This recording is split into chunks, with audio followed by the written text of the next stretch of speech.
We're still with David Bernstein, the former Manchester City and FA chairman. And to be honest, being FA chairman, that would have been an hour in itself, really, at least, to talk about all the ramifications of doing that sort of job. David was the FA chairman in a very traumatic time for English football from 2011 to 2013. We had Fabio Capello stepping down as England manager, the fallout of Rio Ferdinand and John Terry over the Anton Ferdinand racism incident. We had Roy Hodgson being appointed, a disastrous Euros, and then David had to leave being FA chairman because he was 70, because the rules were you had to step down then. David, with that hat on as FA chairman, was that harder than Man City, different to Man City, something you wish you'd never done? How do you look back on it? It was certainly different from Man City. Well, was it harder? Not really. It was completely different. You can't compare them. And I think the big difference for me was that at Man City at the beginning, because of the difficulties, I had a very sort of strong level of control there, and I was able to put a team together and do what we did. At the FA, of course, it's a much heavier institution, although it had been through difficult times. Being chair of the FA didn't give you that level of authority. You were sort of the leader, and you were responsible for a lot of things, but it was a very different sort of dynamic. I enjoyed it greatly. Yes, I mean, I enjoyed the City thing enormously. I really enjoyed being chairman of the FA as well. And I think, I hope I left the FA in better shape than I found it.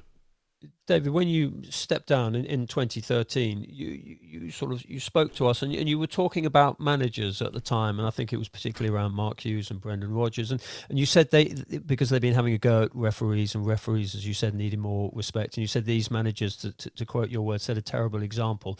At the time, you wanted more technology in to help referees. Obviously, it's come in to an extent in the form of VAR, but do you think much has actually changed in terms of the respect or the lack of respect with which managers hold referees?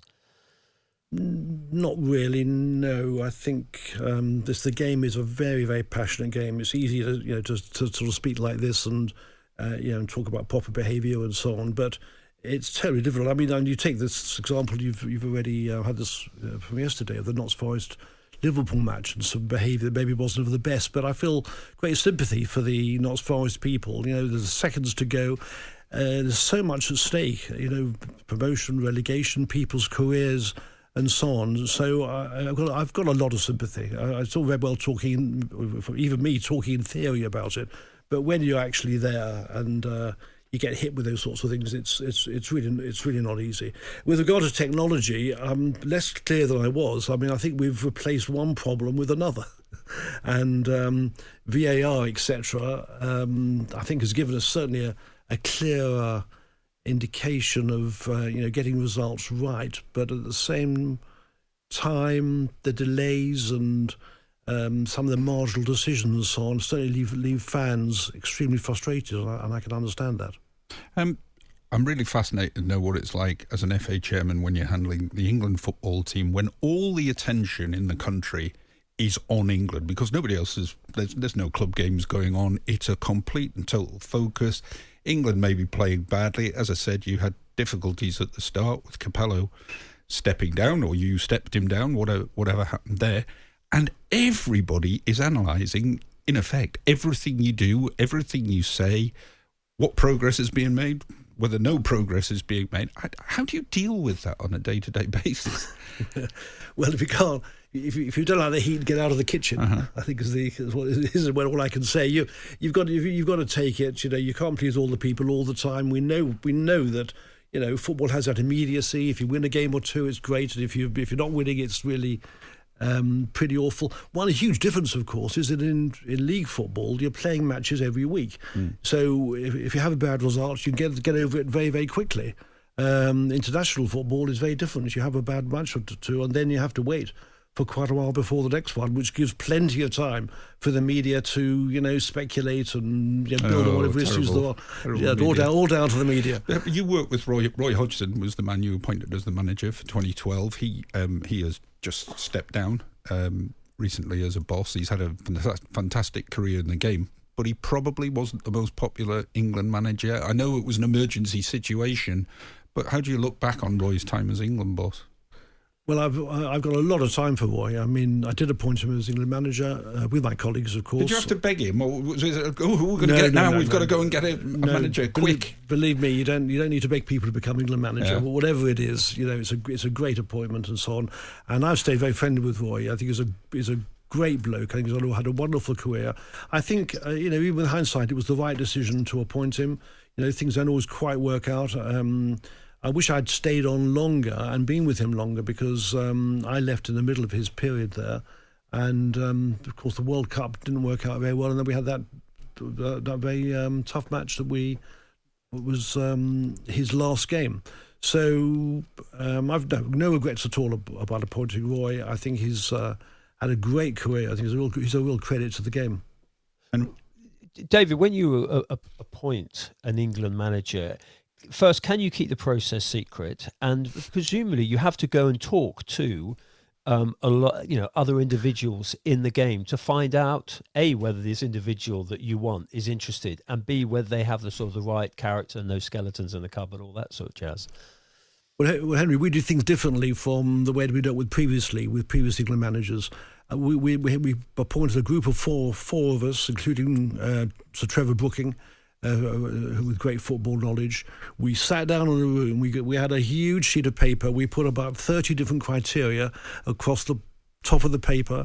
We listed every manager you could think of on down the side, and gradually we eliminated sort of 90%. Then we got down to a 10%. But we decided in the end we'd go for one person. We wouldn't try this, going for 3 or 4 people, trying to do separate interviews, trying to keep it secret, because it wasn't going to work. It never worked in the past. So in the end, we honed it down on the basis of all sorts of things, including availability, likelihood of acceptance, and so on and so forth. And we came up with the one person who was Roy Hodgson. So we did it. I think we did it quite very professionally. Some people will agree with our decision, some people won't. But I think we did it properly.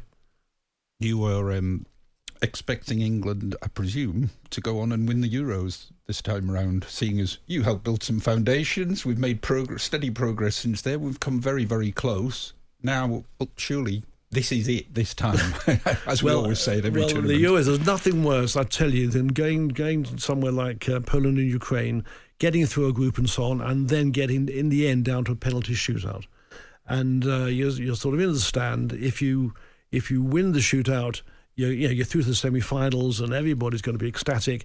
If you lose, you're on the plane back home that evening. It's really traumatic. And we went ahead in that penalty shootout. We were sort of 1-up at one stage, and then we lost it to Italy. That was really devastating, and that's your chance gone. And because of the nature of international football, it's got to be the next World Cup and so on before you have a chance to really do it again.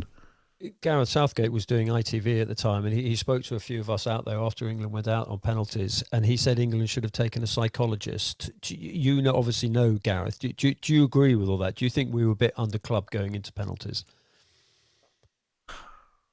I don't. I haven't really got an answer to that. Didn't have one in your day, our record of England's record over the years in penalties is not very good. Quite wide, and much more informed people than I have sort of worked at it and haven't really found a resolution. I hope going forward we do, but we've got many examples of England losing on penalties, normally to Germany. So I haven't really got a clear-cut answer to that.